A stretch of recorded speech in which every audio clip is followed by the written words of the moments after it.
Well, joining us tonight on the program is Javed Akhtar, someone who is mourning the loss of a friend as well today. Javed Saab, it's such a big loss actually. You worked so closely with him yourself.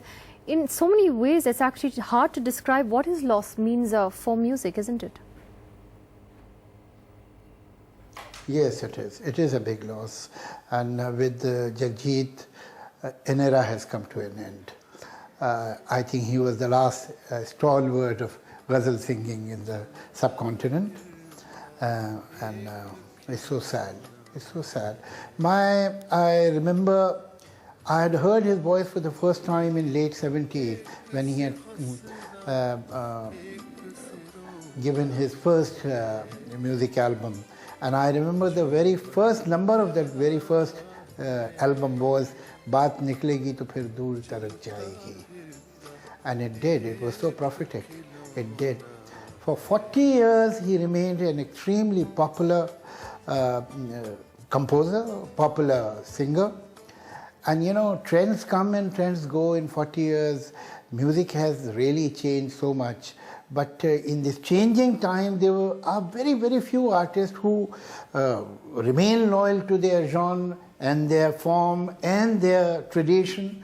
And he was one of them. He was a revolutionary as well, wasn't he, in so many ways? Because the purists at the time criticized him and his type of ghazal music, whereas, you know, he made it accessible to the wider public. He made ghazals popular to ordinary folks, even though the purists weren't so happy with that.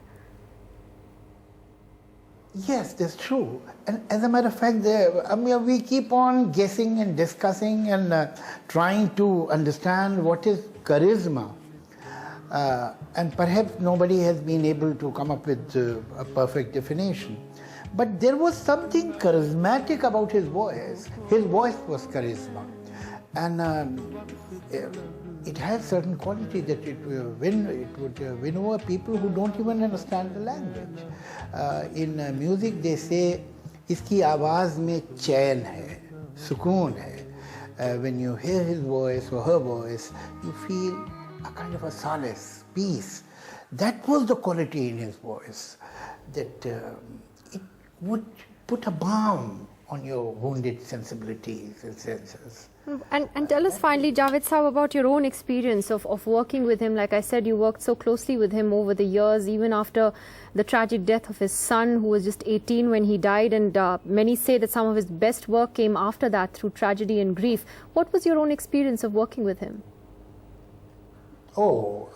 I worked with him for the first time in early 80s, perhaps 80 or 81, for a small film, Saath Saath. He was not the composer. Jagjit Singh was the composer, and he was the singer of songs like "Tumko Dekha To Ye Khayal Aaya," "Pyar Mujhse Jo Kiya Tumne To Kya Paoge," and so on.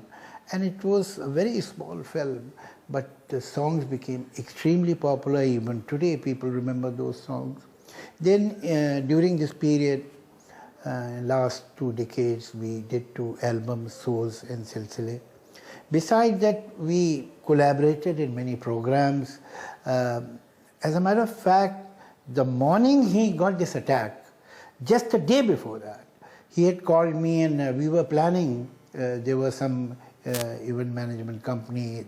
They had given him the offer that Javed Akhtar and Jagjit, they go together to US for 12 to 14 programs, and I would recite my poetry and he would sing his ghazals, and then we'll have some conversation with each other and with the audience and so on. And he called me that, "Do you like the idea?" I said, "Fine, wonderful, and we'll meet and discuss it at length." So he said, "People concerned are sitting in front of me, so if you have any particular demands or terms and conditions, you tell me, I'll tell them." I said, "I'll think about it. That is not that important." And who knew that this was the last time we are talking to each other?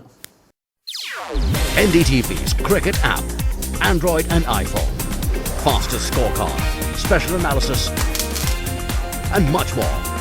Download free. ndtv.com/apps.